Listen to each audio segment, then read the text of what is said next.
தெலுங்கானாவில் ரசாயன ஆலையில் ஏற்பட்ட விபத்தில் உயிரிழந்தவர்களின் எண்ணிக்கை 37ஆக உயர்ந்தது. 35 பேர் தீவிர சிகிச்சை பிரிவுகளில் சிகிச்சை பெற்று வருகின்றனர்.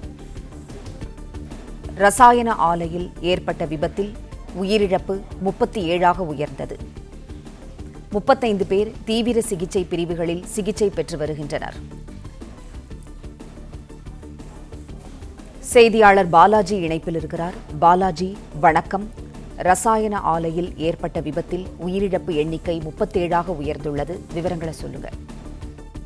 தெலங்கானா மாநிலம் ரங்காரெட்டி மாவட்டத்தில் ஒரு ரசாயன தொழிற்சாலை ஒன்று அமைத்துள்ளது. இந்த ரசாயன தொழிற்சாலையில் நேற்று திடீரென ரியாக்டர் வெடித்ததில் கிட்டத்தட்ட 30க்கும் மேற்பட்டவர்கள் படுகாயம் அடைந்ததாக முதல் கட்ட தகவலானது வெளியாக உள்ளது.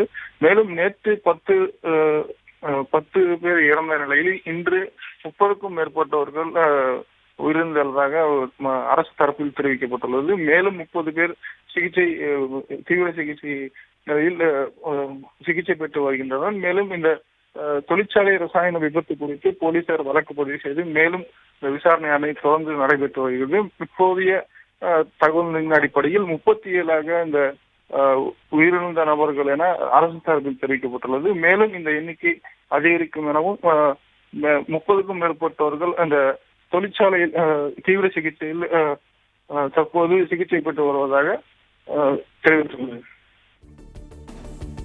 பிளே ஸ்டோர் மற்றும் ஆப் ஸ்டோரில் இருந்து பாலிமர் செயலியை QR கோடு மூலம் பதிவிறக்கம் செய்யுங்கள். செய்திகளை உடனுக்குடன் பெறுங்கள்.